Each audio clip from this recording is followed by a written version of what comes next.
Hello मेरे प्यारे बच्चों, कैसे हो आप सभी। आशा करता है सभी लोग अच्छे होंगे, स्वस्थ होंगे, तंदुरुस्त होंगे और सभी जो है मन लगा करके अपने पढ़ाई को पूरा कर रहे होंगे।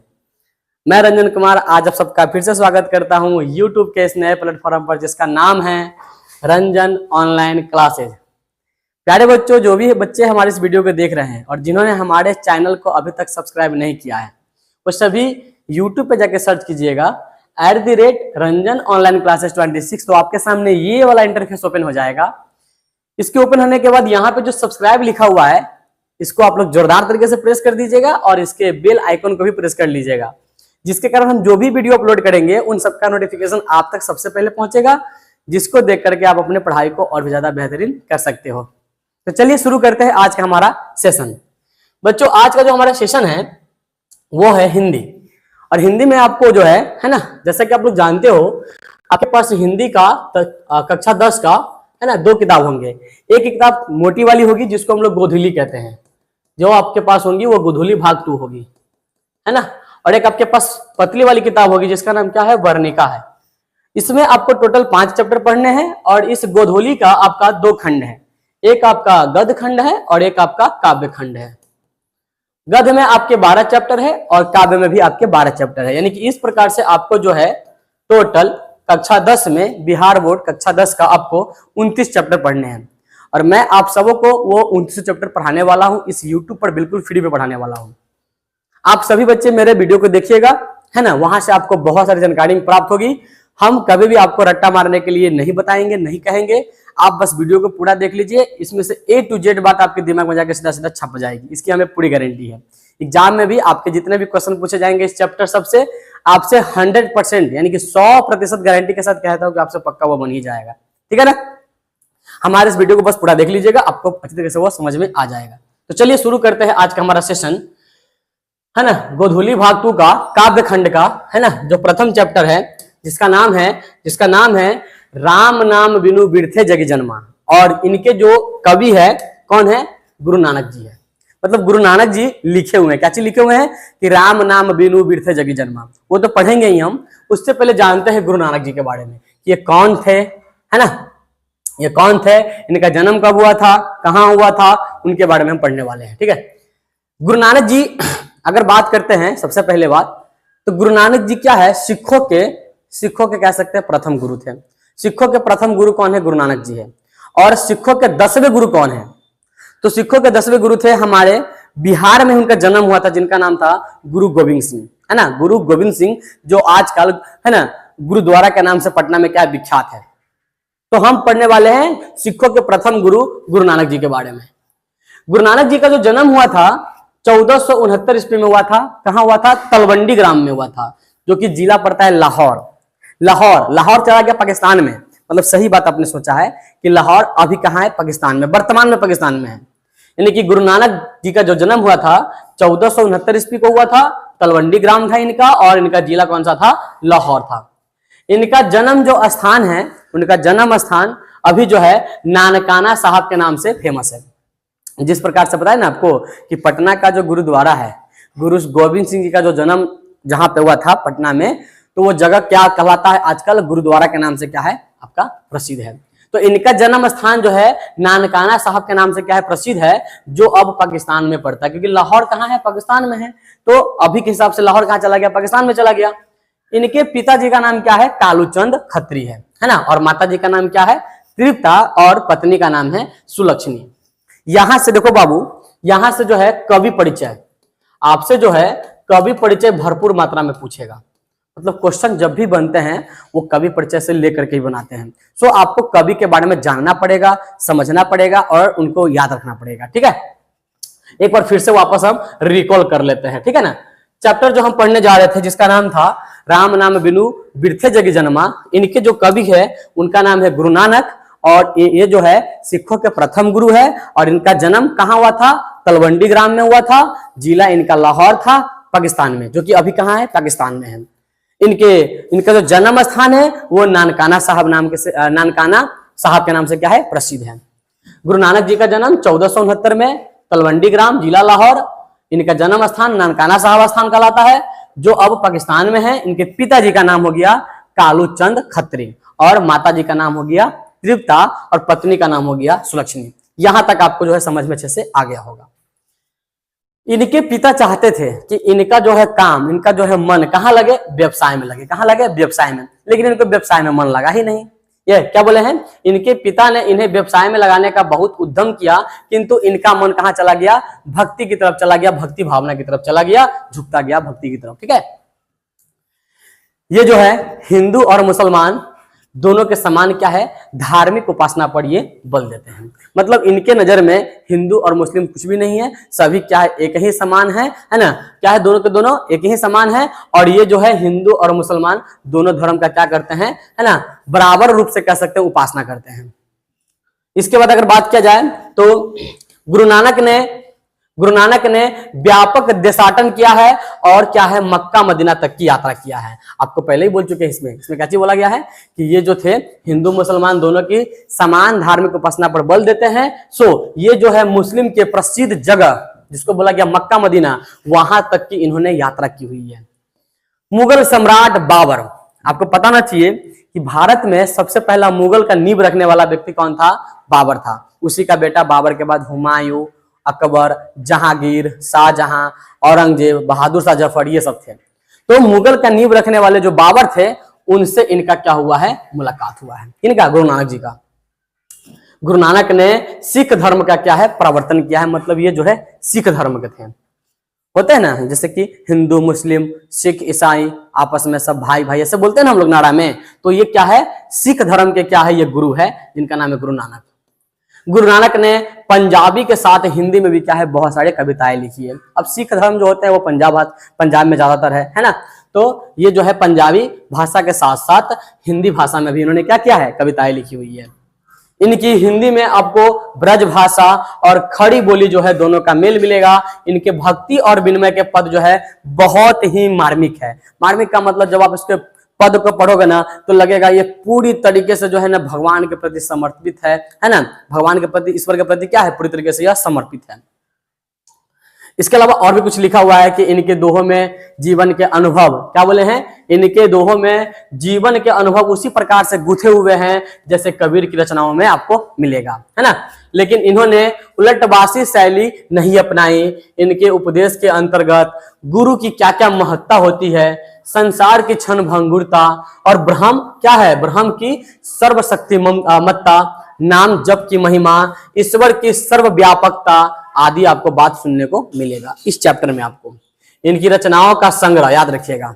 इन्होंने जो भी रचनाएं की हुई है उन सभी रचनाओं को एक जगह जोड़ने का काम सिख के 5वें गुरु अर्जुन देव ने किया था। याद रखिएगा कि प्रथम गुरु कौन हो गए, प्रथम गुरु कौन हो गए सिखों के, गुरु नानक जी हो गए।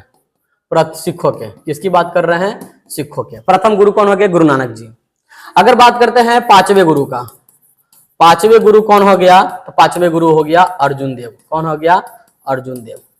और अगर बात करते हैं 10वें गुरु का, प्रथम 5वें और 10वें। अगर बात करते हैं 10वें गुरु का, ये तो इनका जन्म बिहार में ही हुआ है, जिनका नाम है गुरु गोविंद सिंह। क्या नाम उनका है, गुरु गोविंद सिंह।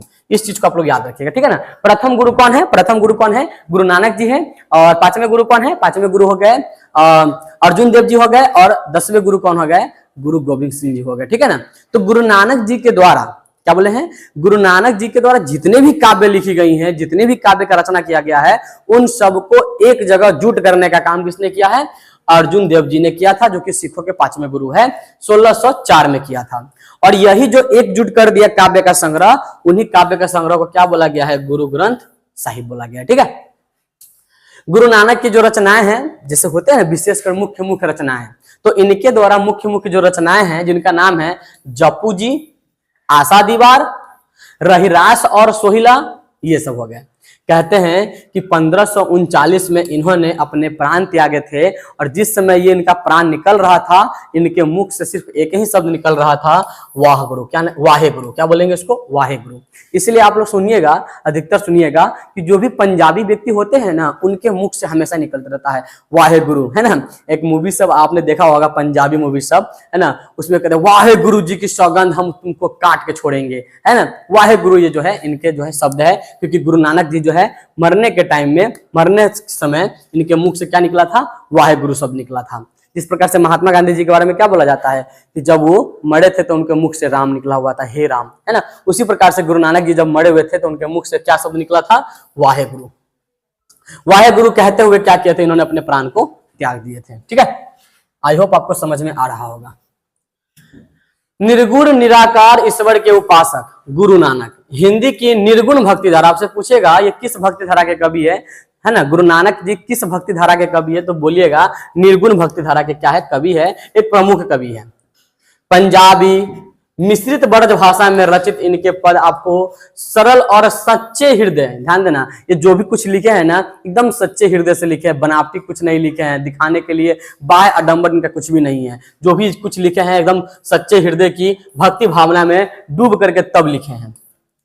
इन पदों में कबीर की तरह प्रखर सामाजिक विद्रोह भावना भले ही दिखाई न पड़े, किंतु धर्म उपासना के कर्म कांड मूलक सांप्रदायिक स्वरूप की आलोचना तथा सामाजिक भेदभाव के स्थान पर प्रेम के आधार पर सहज सद्भाव की प्रतिष्ठा दिखलाई पड़ती है। नानक के पद वास्तव में आपको क्या मिलेगा? नानक के पद में क्या मिलेगा? आपको प्रेम मिलेगा और भक्ति के प्रभावशाली मधुर गीत सुनने को मिलेगा। यहाँ नानक के ऐसे दो महत्वपूर्ण क्या है? पद प्रस्तुत है। पहला पद आपका हो गया राम नाम बिनु बिरथे जगी जन्मा, और दूसरा पद क्या हो गया कि जो नर दुख में दुख नहीं माने। ठीक है, प्रथम पद जो आपका है, प्रथम पद है, उसमें क्या बताया जाएगा कि वेशभूषा, पूजा पाठ और कर्म कांड के स्थान पर क्या है? कर्म कांड के स्थान पर सरल सच्चे हृदय से क्या करना चाहिए? राम नाम का कीर्तन करना चाहिए। मतलब ये हो गया इनके प्रथम वाले जो पद है, इनमें आपको राम नाम का क्या मिलेगा? चर्चा सुनने को मिलेगा, राम नाम का बखान सुनने को मिलेगा कि राम नाम लेने से है ना भवसागर पार हो जाते हैं। जीवन का जो ये जितना का उलझा हुआ जो सागर है वो सब पार हो जाता है ना। राम नाम होने से, राम नाम लेने से हमारी वाणी जो है ना, राम नाम नहीं लेने से हमारी वाणी जो है विष के समान हो जाता है ना। मतलब ये जो है गुरु नानक जी है राम नाम में क्या है? पूरी तरीके से लीन हो चुके हैं, हरि के रस को घोल के पी लिया है ना। प्रथम पद में आपको बाहरी वेशभूषा, पूजा पाठ और कर्म कांड के स्थान पर आपको सरल हिस्से, मतलब ये बोलते हैं कि वेशभूषा, बाहरी वेशभूषा दिखाने से कुछ नहीं होता है, पूजा पाठ जो है दिखावा करने से कुछ नहीं होता है, कर्म कांड करने से कुछ नहीं होता है। आप यहाँ जाओगे वहां जाओगे तीर्थ करोगे है ना, वो सब बाहरी दिखावा से कुछ नहीं होगा, बल्कि क्या होना चाहिए? सच्चे हृदय से क्या होना चाहिए? राम नाम का कीर्तन होना चाहिए, क्योंकि नाम कीर्तन ही क्या है? सच्ची अस्थाई शांति दे करके व्यक्ति को इस दुखमय भरी जीवन के पार पहुंचाया जा सकता है। और ये था प्रथम पद का। अगर बात करते द्वितीय पद में, कौन सा था द्वितीय पद हमारा? कि जो नर दुख में दुख नहीं माने। तो दूसरा वाला में आपको सुनने को मिलेगा कि सुख और दुख में एक समान हमको उदासीन रहते हुए मानसिक दुर्गुणों से ऊपर उठ करके अंतःकरण की निर्मलता हासिल करने पर जोर दिया गया है। संत ये देखो, ये जो गुरु नानक जी क्या है? संत है। संत कभी गुरु नानक की कृपा प्राप्त, गुरु की कृपा प्राप्त करके इस पद में गोविंद से क्या होने का? एकाकार होने की क्या देते हैं? हमें प्रेरणा देते हैं, हमें सीख देते हैं। तो ये था आपका है ना, ये था आपका कवि परिचय गुरु नानक जी का। ठीक है ना, मैं आपसे थोड़ा सा कुछ क्वेश्चन करना चाहूंगा आप लोगों से, आप लोग जवाब दीजिएगा। ठीक है ना, गुरु नानक जी का पहले बताओ जन्म स्थान आजकल किस नाम से प्रसिद्ध है? तो उनका नाम क्या हो जाएगा? नानकाना साहब। ठीक है ना, बहुत बढ़िया। अगर बात करते गुरु नानक जी का मृत्यु कब हुआ था, उनका जो है मृत्यु में बताओ कब हुआ था? तो उनका मृत्यु हुआ था 1539 ईस्वी को हुआ था। कब हुआ था? 1539 ईस्वी को हुआ था। और जब ये मर रहे थे तो इनके मुख से जो है क्या, कौन सा शब्द निकला हुआ था? वाहेगुरु। ठीक है, अगर इनका जन्म स्थान पूछे, जन्म स्थान कहाँ है, तो बोलिएगा तलवंडी ग्राम, जिला लाहौर, जो कि आजकल पाकिस्तान में पड़ता है। ठीक है, अगर इनके जन्म की बात की जाए तो इनकी जन्म हुआ था 1469 ईस्वी में हुआ था। और ये इनकी जो मुलाकात है मुगल वंश के किस सम्राट के साथ, यानी किस शासक के साथ भेंट हुआ था? तो बाबर के साथ। ठीक है ना, मुगल वंश के जो बाबर थे उनसे इनकी भेंट हुई है। और ये जो है हिंदू और धर्म के क्या है ना, समान उपासक कह सकते हो। और साथ साथ में इन्होंने मक्का मदीना तक की भी क्या किया है? यात्रा की हुई है। ठीक है ना, ये किस भक्ति धारा के कवि है? तो ये निर्गुण भक्ति धारा के क्या है? कवि है। ठीक है, चलिए तो अब हम इनके द्वारा लिखी गई जो रचना है ना, उनको हम पढ़ने वाले हैं। इनके जो द्वारा लिखी गई जो पद है उनको हम लोग पढ़ने वाले हैं। राम नाम बिनु बिरथे जगी जन्मा, है ना। आप लोग इसको थोड़ा सा एक बार रीड जरूर कीजिएगा, क्योंकि बहुत सारे बच्चे ऐसे होते हैं जिनको रीड करने भी नहीं आता है, हिंदी का रीड करने भी नहीं आता होगा। देखो हिंदी तो पढ़ लोगे, लेकिन इनके जो लिखा गया जो ये दोहा है उनको हो सकता है पढ़ने में आपको दिक्कत हो सकता है। तो चलिए पहले हम आपको पढ़ के पहले समझाते हैं, सिखाते हैं। पहले लिखा हुआ है, राम नाम बिनु बिरथे जगी जन्मा, बीखू खावे बीखू बोले, बिनु नाबे निहि फलु मटि भ्रमना। पुस्तक पाठ व्याकरण बखाने, संध्या कर्म निकाल करे, बिनु गुरसबद मुक्ति कहाँ, प्राणी राम नाम बिनु अरुझि मरे। दंड कमंडल सीखा सुत धोती, तीर्थ गबनु अति भ्रमनु करे। क्या बोले हैं? तीर्थ गबनु अति भ्रमनु करे, राम नाम बिनु शांति न आवे, जपी हरि हरि नाम सुपारी पड़े। जटा मुकुट तन भस्म लगाई, बसन छोड़ी तन नगन भया, जेते जिय जंत जल थल महियल, जत्र तत्र तू सरब जिया। गुरु प्रसादी राख ले जन को हर रस नानक झोली पिया। तो ये थे इनके पढ़ने का तरीका था। आप लोग इसको पढ़िएगा, रीड कीजिएगा, ठीक है। आपको हम सब कुछ का अर्थ बतावेंगे, ठीक है। इसको पहले पढ़ लेते हैं कि जो नर दुख में दुख नहीं माने, सुख स्नेह और भय नहीं जाके कंचन माटी जाने। नाही निंदा नहीं अस्तुति जाके, लोभ मोह अभिमाना, हरस शोकते रहे नियारो, नाही मान अपमाना। आशा मनसा सकल त्यागी के, जगत ते रहे निराशा, काम क्रोध जेहि परसे नाहिन, तेहिम घट ब्रह्म निवासा। गुरु कृपा जेहि नरपे किन्हि, तीन्ह जुगत पिछानी, नानक लिन भयो गोविंद सो, जो पानी संग पानी। तो ये थे इनके द्वारा लिखी गई जो है पद है ना। अब हम सभी पद का बारी बारी से क्या करने वाले हैं, अर्थ समझने वाले हैं, ठीक है ना। क्या बोलते हैं कि राम नाम बिनु बिरथे जगी जन्मा। संत कवि गुरु नानक जी कहते हैं, क्या कहते हैं कि राम नाम के बिना इस जगत में जन्म लेना क्या है, व्यर्थ है ना। गुरु नानक जी क्या बोलते हैं कि राम नाम के बिना व्यर्थ है जगत में क्या लेना, जन्म लेना। यानी कि पहला इसका जो पद है उनका क्या अर्थ हो जाएगा कि संत कवि गुरु नानक जी कहते हैं कि राम नाम के बिना क्या है, इस जगत में जन्म लेना क्या है, व्यर्थ है। बीखू खावे बीखू बोले, बीनू नाबे निहि फलु मटि भ्रमना, है ना।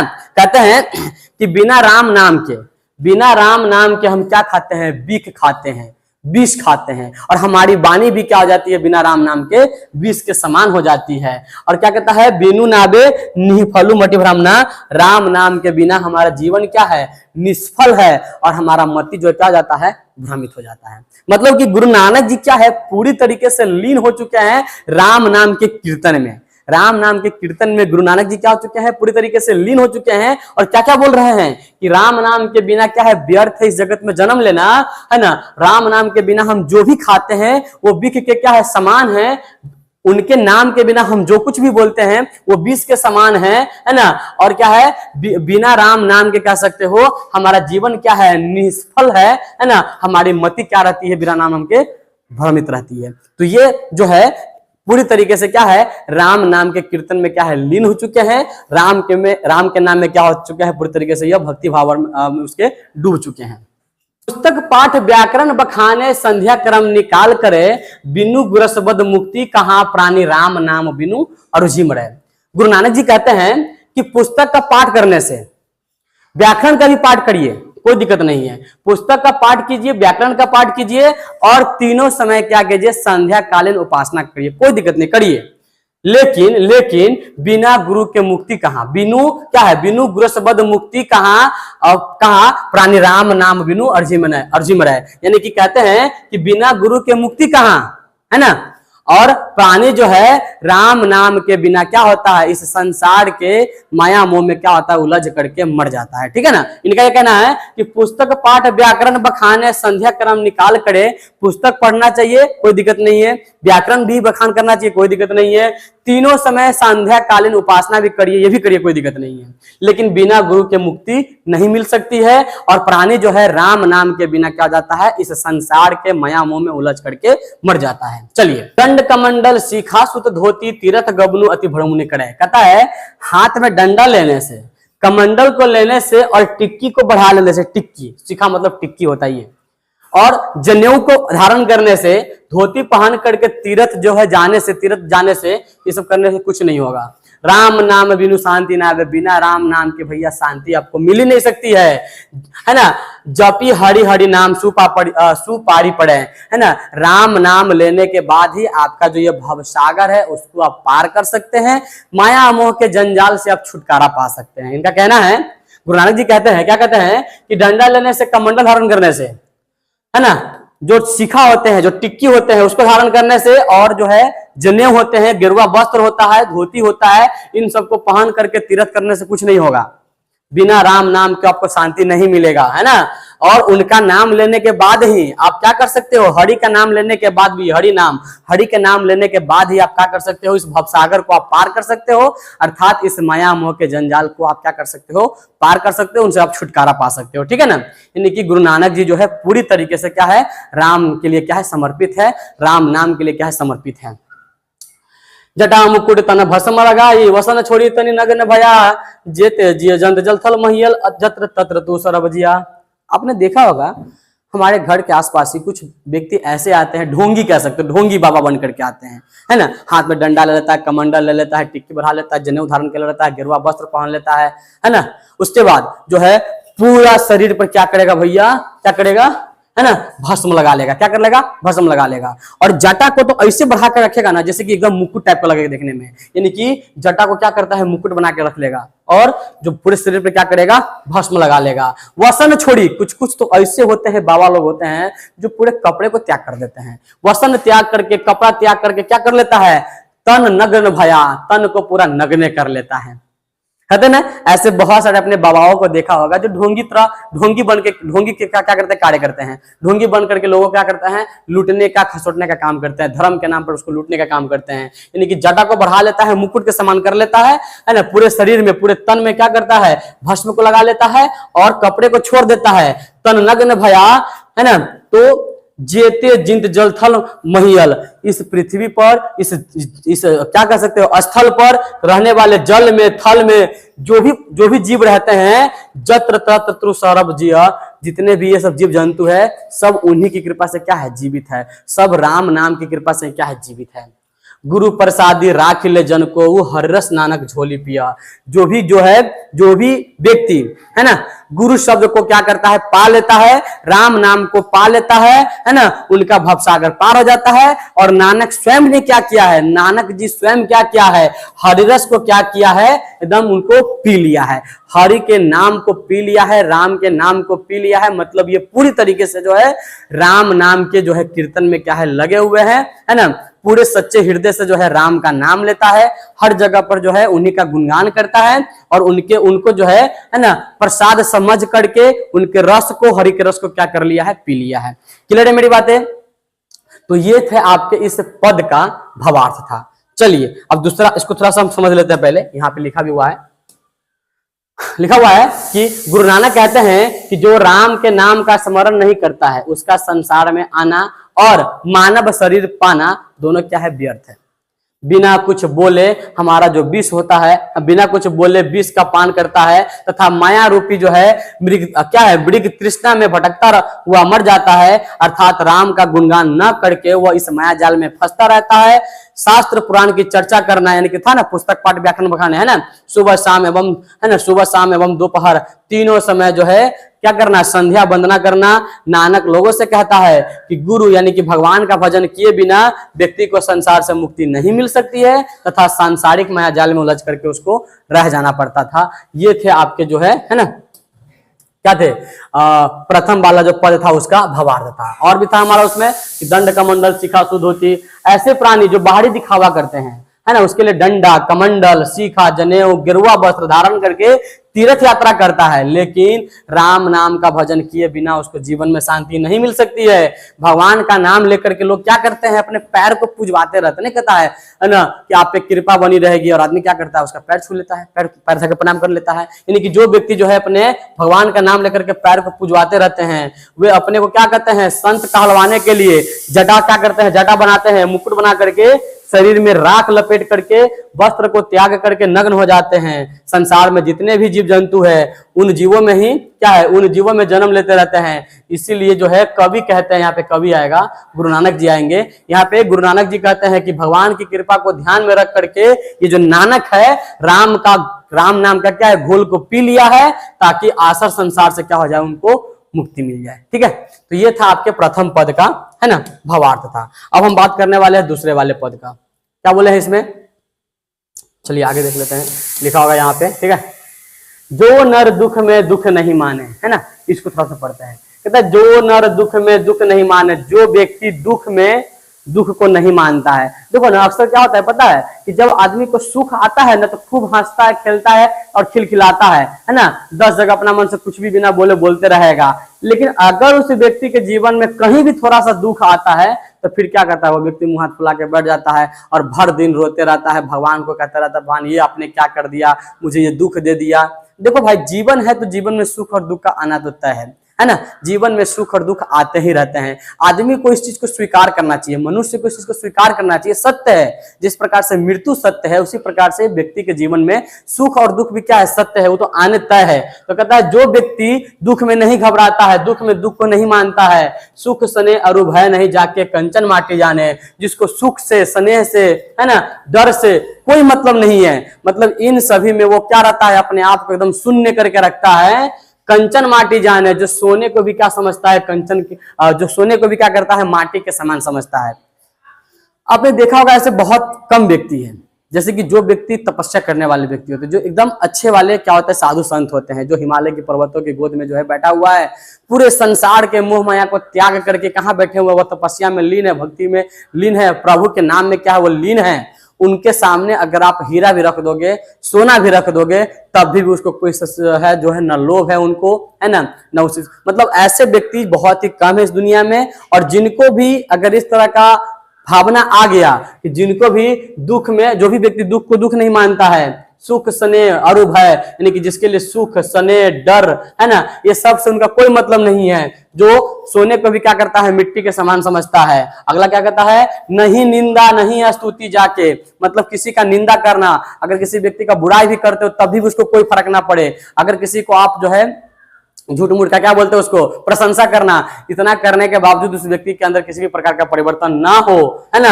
लोभ मोह अभिमाना, ना ही उसे किसी चीज का लोभ है, ना ही उसे किसी चीज का मोह है, और ना ही उसे किसी चीज का घमंड है। हरस शोक ते रहे नियारो नहीं मान अपमाना, जिसको भैया शोक से, उल्लास से, खुशी से, विषाद से, है ना, मान अपमान से किसी भी प्रकार से उसको फर्क नहीं पड़ता है, नहीं पड़ता है। कहाँ गया,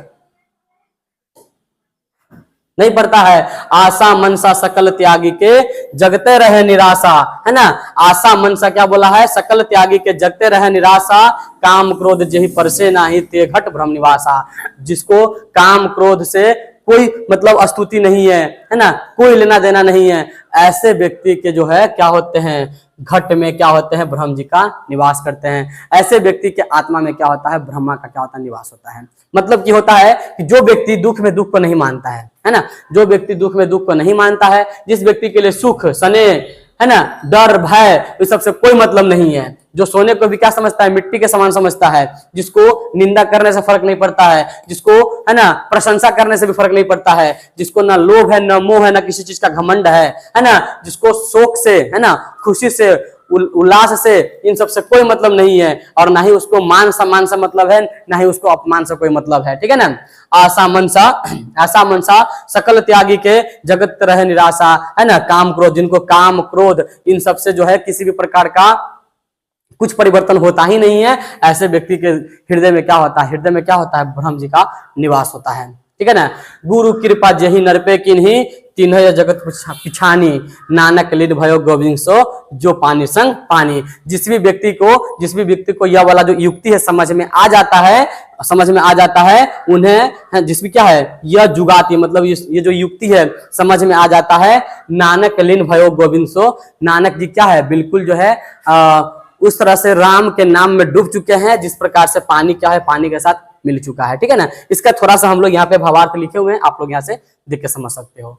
गुरु नानक जी कहते हैं कि जो मनुष्य दुख को दुख नहीं मानता है, जिसे सुख सुविधा के प्रति कोई आसक्ति नहीं है और न ही किसी प्रकार का उसको डर है, जो सोना को भी क्या समझता है, मिट्टी के समान समझता है, जो किसी की निंदा से ना घबराता है और ना ही प्रशंसा को सुन करके एकदम गौरवान्वित महसूस करता है, जो लोभ मोह और अभिमान से क्या होता है, काफी परे होते हैं, जो हर्ष एवं विषाद दोनों में एक समान आपको दिखाई पड़ेगा, जिसके लिए मान और अपमान क्या होता है, दोनों बराबर होते हैं, जो आशा तृष्णा से क्या होता है, मुक्त होते हैं, है ना।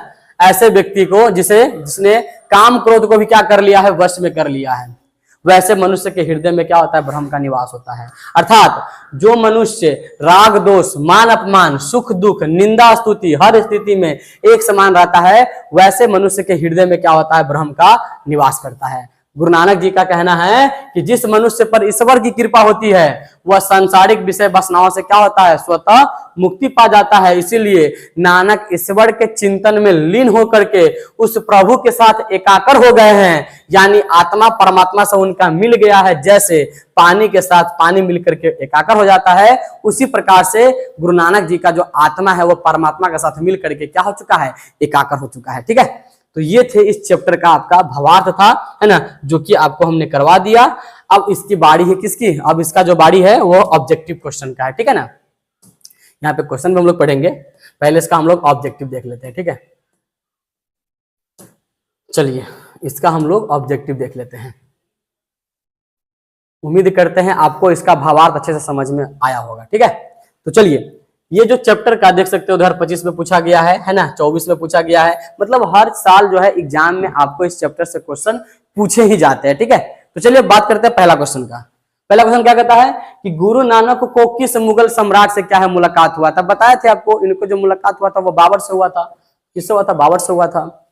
गुरु नानक जो है किस धारा के प्रमुख कवि है, आपको बताए थे ये जो है निर्गुण भक्ति धारा के क्या है प्रमुख कवि है, निर्गुण भक्ति धारा के। सिखों के पांचवें गुरु कौन थे, आपको बताए थे प्रथम गुरु तो गुरु नानक जी हो गए, पांचवें वाले इनके अर्जुन देव हो गए और 10वें वाले कौन हो गए, गुरु गोविंद सिंह हो गए। तो पूछा है हमसे पांचवें गुरु कौन थे, तो कौन हो जाएंगे, गुरु अर्जुन देव हो जाएंगे, अर्जुन देव जी। ठीक है, दंड कमंडल शिखा शुद्ध धोती तीर्थ गमनु अति भ्रमण करे, यह पंक्ति जो है किस शीर्षक कविता से लिया गया है, तो यह था आपका राम नाम बिनु बिरथे जगी जन्मा। ठीक है ना, अगला गुरु नानक के किस पद में राम नाम के कीर्तन पर क्या दिया गया है, बल दिया गया। तो प्रथम वाले पद में था, आप देख सकते हो प्रथम वाले पद में क्या था, राम नाम के कीर्तन पर क्या दिया गया है, बल दिया गया है। पिछानी, पिछानी का मतलब क्या था, जिनको ये इस युक्ति की पहचान हो जाती है, उपाय कह सकते हो। ठीक है ना, चलो गुरु नानक की रचनाओं का संग्रह किसने किया है, तो गुरु नानक रचनाओं का संग्रह जो है क्या बोले हैं, किसने किया है, तो गुरु अर्जुन देव ने किया था, जो कि पांचवें गुरु थे। और इनके रचनाओं का संग्रह क्या कहलाता है, गुरु ग्रंथ साहिब कहलाता है। नानकाना साहब अब कहाँ है, तो अब पाकिस्तान में पड़ता है, क्योंकि लाहौर चला गया पाकिस्तान में, सीधी सी बात है। तो हिंदुस्तान ये सब तो होगा नहीं, ये चला जाएगा पाकिस्तान में। गुरु नानक ने किस धर्म का प्रवर्तन किया, गुरु नानक जी क्या थे, सिख धर्म के थे, क्या बोलेंगे इसको, सिख धर्म के थे। आशा दीवार जप्पू जी ये सब रहीदास और सोहिला किसका है, किसका है, तो ये गुरु नानक जी के लिखे द्वारा क्या है, प्रमुख कह सकते हो, काव्य कह सकते हो। ठीक है, गुरु नानक जो है पंजाबी के अलावा और किस भाषा में कविताएं लिखते थे, तो ये हिंदी भाषा में भी कविताएं लिखते थे। प्रथम वाले पेज में था इनके बारे में। किसके बिना प्राणी को मुक्ति नहीं मिल सकती है, तो राम नाम के बिना मुक्ति नहीं मिल सकती है। कर्म कांड तीर्थ हो गया गुरु के ज्ञान के बिना, चलो ठीक है, गुरु ज्ञान के बिना उनको मुक्ति नहीं है ना। गुरु था ना उसमें, गुरु क्या, गुरु बसद है ना, कुछ तो था यहाँ पे, पेपर देख लेते हैं। बिनु गुरुस्वद मुक्ति कहाँ, याद आ गया, ठीक है, क्या बोले हैं, बिनु गुरुस्वद मुक्ति कहाँ, बिना गुरु के क्या है भैया, मुक्ति कहाँ मिल सकता है। गुरु नानक जो है किस मार्ग के कवि है, तो इसमें बोलेंगे ये निर्गुण भक्ति मार्ग के कवि है। गुरु नानक जी के पत्नी का नाम क्या था, तो पत्नी का नाम क्या था, उनका सुलक्षणी नाम था। ठीक है ना, माता का नाम क्या था, तृप्ता था। ठीक है, गुरु नानक जो है किस भक्ति धारा के थे, निर्गुण भक्ति धारा के। ये क्वेश्चन तो बार बार आ रहा है, आप देख सकते हो। तो ये थे आपके टोटल, अभी और भी है, अभी और भी क्वेश्चन है। गुरु नानक जी का जन्म लाहौर के किस ग्राम में हुआ था, तलवंडी ग्राम था, लाहौर जिला था उनका। राम नाम बिनु बिरथे जगी जन्मा किस पंक्ति का है, तो ये गुरु नानक जी के द्वारा लिखा गया है, राम नाम बिनु बिरथे जगी जन्मा। रहीरास और सोहिला किसकी रचना है, तो ये गुरु नानक जी का रचना हो गया। वाणी कब विष के समान हो जाता है, जब राम नाम के बिना कुछ बोलते हैं, तो बस हो गया। तो ये थे इस चैप्टर का, है ना, ये थे इस चैप्टर का क्या था, टोटल आपका क्या था, क्वेश्चन था, ऑब्जेक्टिव था, जो हमने करवा दिया। ठीक है, और देख सकते हो हमने 19 क्वेश्चन किए हैं और हमारा क्या हो गया, 19 क्या हो गया, सही हो गया। तो वही चीज है, अगर आप क्लास को है ना अच्छे तरीके से देखते हो, अगर आप वीडियो को अच्छे तरीके से देखते हो, भगा करके नहीं देखिएगा, तो आपको जो है एक भी क्वेश्चन इसमें से गलत नहीं होने वाला है। आप जो भी पढ़ोगे आपको वो हमेशा के लिए याद हो जाएगा। ठीक है, तो चलिए अब इसका थोड़ा सा और बच गया, क्वेश्चन आंसर कुछ हम पढ़ लेते हैं। लिखा हुआ है पहला क्वेश्चन कि गुरु की कृपा से किस युक्ति की पहचान हो पाती है। तो क्या लिखेंगे कि कवि गुरु नानक जी कहते हैं कि ब्रह्म से साक्षात्कार करने हेतु लोभ, मोह, ईर्ष्या, द्वेष, निंदा, इन सब से क्या होना पड़ेगा, आपको दूर होना पड़ेगा। यदि आप जो है किसको देखना चाहते हो, अगर आप ब्रह्म से साक्षात्कार होना चाहते हो, है ना, ब्रह्म से अगर आप जो है साक्षात्कार होने चाहते हो, तो आपको जो है लोभ, मोह, ईर्ष्या, द्वेष, निंदा आदि से क्या होना पड़ेगा, दूर होना पड़ेगा। ब्रह्म की सानिध्य के लिए सांसारिक विषयों से क्या होना पड़ेगा, आपको रहित होना पड़ेगा। ब्रह्म प्राप्ति की इस युक्ति की पहचान गुरु कृपा से ही हो सकती है। बिना गुरु की कृपा से आपको जो है ब्रह्म का जो है प्राप्ति नहीं हो सकता है। ठीक है ना, साक्षात्कार नहीं हो सकता है। चलिए अगला क्या कहता है कि नाम कीर्तन के आगे कवि किन कर्मों की क्या है, व्यर्थता सिद्ध करता है। तो ये आपका बहुत ही क्या है, इंपॉर्टेंट क्वेश्चन हो गया। ठीक है, कहता है इसका उत्तर कि पुस्तक पाठ, व्याकरण के ज्ञान का बखान, दंड कमंडल धारण करना, शिखा बढ़ाना, तीर्थ भ्रमण करना, जटा बढ़ाना, तन में भस्म लगाना, वस्त्र को छोड़ देना, त्याग कर देना, नग्न रूप में घूमना इत्यादि के अनुसार जो है नाम कीर्तन के आगे क्या है, सब व्यर्थ की चीजें है, फालतू चीज। सब ये सब करने से कभी भी है ना हमें जो है परमात्मा से जो है मिलन नहीं हो पाता है ना, ब्रह्म से हमें कभी भी साक्षात्कार नहीं हो पाता है। कवि की दृष्टि में ब्रह्म का निवास कहाँ है ना, अथवा गुरु नानक की दृष्टि में ब्रह्म का निवास कहाँ है। तो क्या बोलेंगे कि जो प्राणी सांसारिक विषयों से क्या रहता है, आसक्ति से रहित रहता है, जो मान अपमान से क्या होते हैं, पड़े होते हैं, हर्ष और शोक दोनों से क्या होते हैं, दूर होते हैं, उन्हीं प्राणियों में क्या होता है, ब्रह्म का निवास बताया गया है। काम, क्रोध, लोभ, मोह जिसे छू नहीं सकता है, वैसे प्राणियों में निश्चित ही क्या होगा, ब्रह्म का निवास मिलेगा। अगला आपका क्वेश्चन कहता है कि हरि रस से कवि का क्या मतलब है। हरि रस से कवि का क्या मतलब है, क्या बोलेंगे, कवि राम नाम की महिमा का बखान करते हुए कहते हैं कि भगवान के नाम से बढ़कर के अन्य कोई धर्म स्थान नहीं है ना, अब कहीं भी धर्म साधना नहीं है। भगवान कीर्तन क्या है, भगवत कीर्तन से प्राप्त परमानंद को हरिरस कहा गया है। ठीक है, और इस रस को किसने पी लिया है, गुरु नानक ने पी लिया है।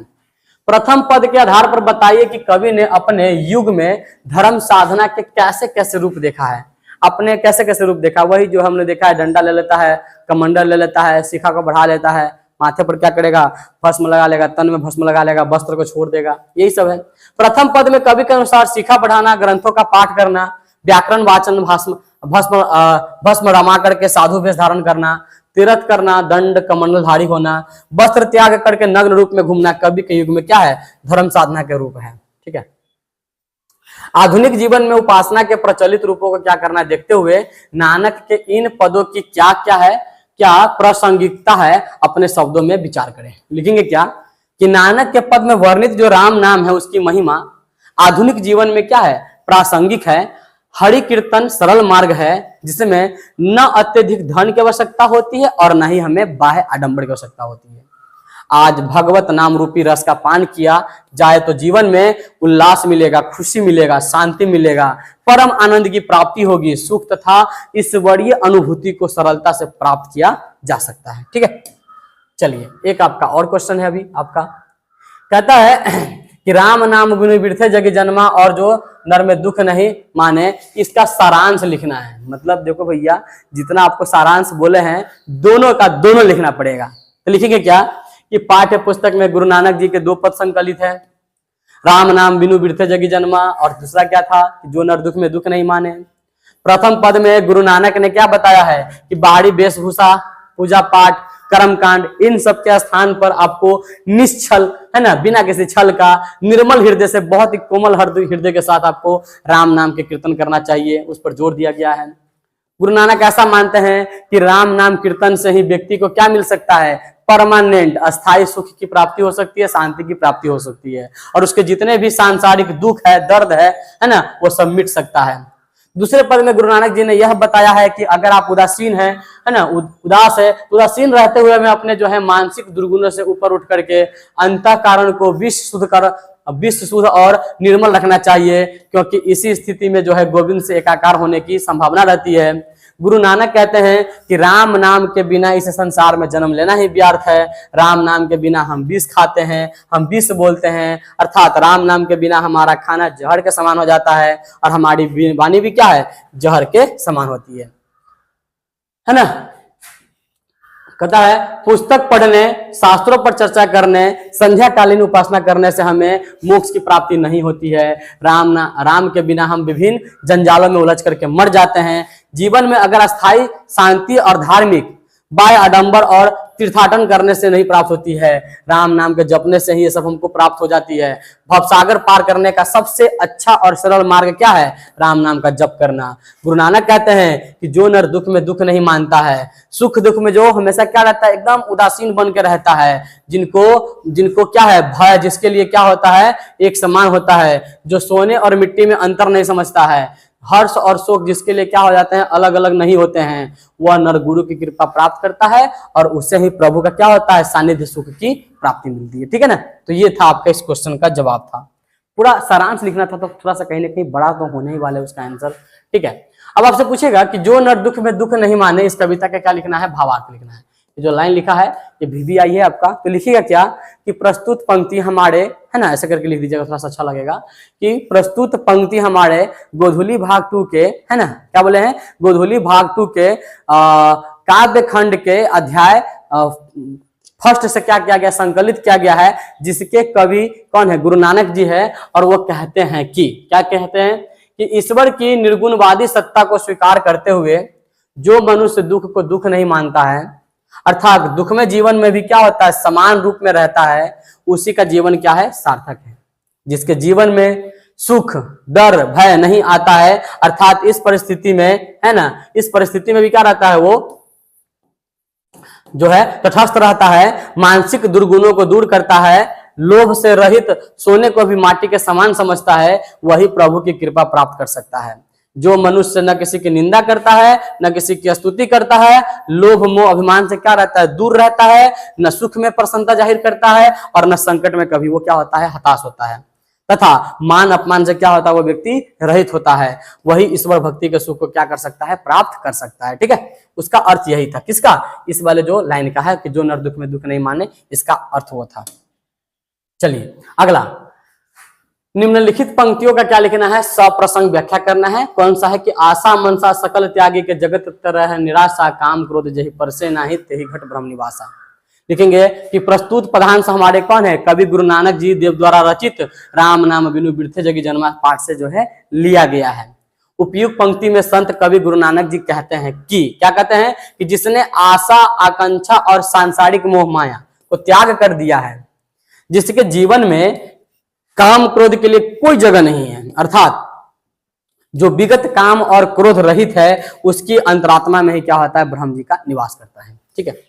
अगला आपका है 10 नंबर में कि राम नाम बिनु अरुझि मरै की व्याख्या करना है। तो फिर से लिखेंगे क्या कि प्रस्तुत पंक्ति हमारे गोधूली भाग 2 के, है ना, काव्य खंड के अध्याय फर्स्ट से संकलित किया गया है, जिनके कवि गुरु नानक जी है, और वह इस पंक्ति के माध्यम से कहना चाहते हैं कि, यहां तक लिख दीजिएगा, उसके बाद जो लिख दीजिएगा, सुनिए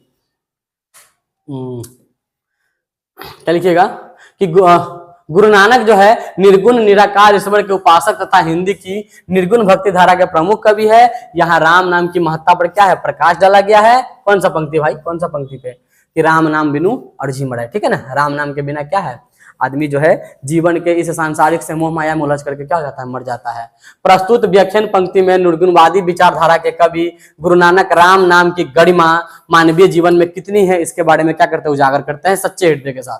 कवि कहते हैं कि राम नाम का अध्ययन, संध्या वंदन, क्या है, सीहीन रंगीन वस्त्र धारण, यहाँ तक कि जटा जूट बढ़ा करके इधर उधर घूमना, ये सभी भक्ति भाव के क्या है, बाह्य आडंबर है, मतलब उधर दिखावा होता है, बाहरी दिखावा।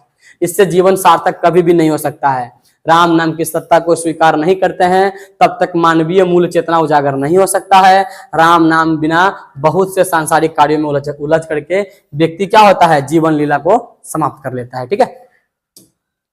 चलिए अगला और भी आपका है, कि हरस से शोक तरह निहारो, है ना, हरस शोक ते रहे निहारो नाही मान अपमाना, इसका व्याख्या करना है। तो फिर से प्रस्तुत पंक्ति हमारे पाठ्य पुस्तक हिंदी साहित्य के संत कवि गुरु नानक जी के द्वारा रचित है, जो नर दुख में दुख नहीं माने, शीर्षक से क्या क्या लिया गया है। प्रस्तुत पंक्ति में गुरु नानक जी उपदेश देते हैं कि, यहां तक, ये हर जगह हर पंक्ति में आपको इसको ऐड कर सकते हो, कोई दिक्कत नहीं है। ब्रह्म के उपासक क्या था कि हरस शोक ते रहे निहारो नाही मान अपमाना। ब्रह्म के उपासक प्राणी को हर्ष शोक सुख दुख निंदा प्रशंसा मान अपमान से परे होना चाहिए। इन सबसे अलग रहने वाले प्राणियों में ब्रह्म का क्या होता है, निवास होता है। प्रस्तुत पंक्ति में कवि कहते हैं कि ब्रह्म निर्गुण एवं क्या है, ब्रह्म क्या है, ब्रह्म क्या है, निर्गुण है और निराकार है, जिसका कोई आकार नहीं है। वैराग्य भाव रख करके ही हम उसे पा सकते हैं। झूठी, वैराग्य का मतलब हो गया ना किसी से लोभ, ना किसी से माया, किसी से नहीं, है ना। झूठी मान बुराई या निंदा शिकायत की उलझन मनुष्य को क्या करता है, ब्रह्म से बहुत दूर ले जाता है। और ब्रह्म को पाने के लिए हमें सच्ची मुक्ति के लिए हर्ष शोक मान अपमान से दूर रहना होगा और उदासीन रहते हुए हमें क्या करना होगा, ब्रह्म की क्या करना होगा, उपासना करनी चाहिए। तभी जाकर के क्या होगा, हमें ब्रह्म की प्राप्ति हो सकती है। और भी है, शायद 13 क्वेश्चन टोटल थे हमारे, ठीक है ना, 13 क्वेश्चन है, बस इतना ही क्वेश्चन है, देख लेते 13 के 13 हम लोग, क्या दिक्कत है ना। नानक लीन भयो गोविंद सो जो पानी संग पानी। तो फिर से आप लिख सकते हो यही कहानी, यहां से लेकर के यहां तक तो क्या चलेगा, सेम ही चलेगा, ठीक है ना, यहां तक बताते हैं कि, बस यहां तक कि प्रस्तुत पंक्ति हमारे पाठ्य पुस्तक के महान संत कवि गुरु नानक जी के द्वारा रचित जो नर दुख में दुख नहीं माने पाठ से लिया गया है। इसमें कवि ब्रह्म की सत्ता की महत्ता को बताते हैं कि प्रस्तुत व्याख्यान पंक्ति के माध्यम से कवि कहना चाहते हैं, क्या कहना चाहते हैं कि इस मानवीय जीवन में ब्रह्म को पाने की सच्ची युक्ति यथार्थ उपाय करना आवश्यक है। ब्रह्म को पाना प्राणी का क्या है, अंतिम लक्ष्य होना चाहिए। जिस प्रकार पानी के साथ पानी मिल करके एक समान हो जाता है, उसी प्रकार जब जीव जो है ब्रह्म की प्राप्ति कर लेती है तब वो क्या हो जाता है, ब्रह्ममय हो जाता है। जीवात्मा एवं परमात्मा में तब मिलन होता है जब जीवात्मा भी परमात्मा बन जाता है और दोनों का भेद उस समय मिट जाता है, ठीक है ना। एक लास्ट आपका है कि कंचन माटी जाने के व्याख्या करें। और फिर से हमें लिखना पड़ेगा उसका, टेलर कह सकते हो, लिखना ही पड़ेगा। क्या लिखना पड़ेगा कि प्रस्तुत पंक्ति हमारे पाठ्य पुस्तक हिंदी साहित्य की नर, है ना, जो नर दुख में दुख नहीं माने शीर्षक से लिया गया है। प्रस्तुत गद्यांश में निर्गुण निराकार ईश्वर के उपासक गुरु नानक जी सुख दुख में एक समान उदासीन रहते हुए क्या कहते हैं कि लोभ मोह से क्या रहना चाहिए, दूर रहने की सलाह देते हैं। प्रस्तुत व्याख्या पंक्ति में कवि किसको पाने की बात कर रहा है, ब्रह्म को पाने के लिए क्या बोलता है कि सुख दुख से परे होना जरूरी है। वे कहते हैं कि ब्रह्म को वही प्राप्त कर सकता है जो लोक मोह ईर्ष्या द्वेष काम क्रोध से क्या होते हैं, परे होते हैं। जो व्यक्ति सोने को भी क्या समझता है, माटी के समान समझता है ना, है ना, ब्रह्मा की जो सच्चे मन से क्या करते हैं, ब्रह्म की उपासना करते हैं, वह ब्रह्ममय हो जाता है। जो प्राणी सांसारिक विषयों में क्या रखता है, आसक्ति नहीं रखता है, उस प्राणी का क्या होता है, उस प्राणी में क्या होता है, ब्रह्म का निवास होता है। तो ये थे इस चैप्टर का क्वेश्चन आंसर, ऑब्जेक्टिव, सारांश। हमने आपको सारा चीज करवा दिया है। आप इसको जो है अच्छे से एक बार में अगर समझ में ना आए तो दूसरी बार देख लीजिएगा, लेकिन हमें जहां तक लगता है एक बार आपके लिए काफी है। बस एक ही बार देखो, आप भगा करके मत देखिए, वीडियो को स्किप करके मत देखिए, है ना, 2 गुना से 3 गुना से मत देखिए, सीधा सीधा सिंपल जो नॉर्मल है उसको चलने दीजिए, क्योंकि हमारी जो बोली है ना वो ऑलरेडी 2 गुने पर है, तो आपको 2 गुना करने की जरूरत बिल्कुल भी नहीं है, ठीक है ना। आराम से जिस स्पीड से आपका चल रहा है 1 गुना से, उसी स्पीड में आप इस वीडियो को देखिए, आपको पक्का समझ में आएगा, सारा चीज आपको समझ में आएगा। और इतना सब पढ़ने के बाद, इसकी कहानी को, इसकी कविता को पढ़ने के बाद, सारांश को समझने के बाद हम चाहेंगे तो क्वेश्चन आंसर खुद से लिख सकते हैं। आपने देखा, आपके सामने हमने ऑब्जेक्टिव बनाया था, 19 बन गए थे हमारे। 19 क्या, जितना भी आएगा, 90 को आएगा तो 90 को बनेगा, 50 को आएगा तो 50 को बनेगा। मतलब ये बताना चाह रहा है, इस चैप्टर से जो भी कुछ आपसे पूछा जाएगा उसका जवाब आप आराम से दे सकते हो, ठीक है ना। तो चलिए आप लोगों से मिलते हैं अब नेक्स्ट वाले क्लास में। तब तक के लिए टाटा बाय बाय, जय हिंद जय भारत।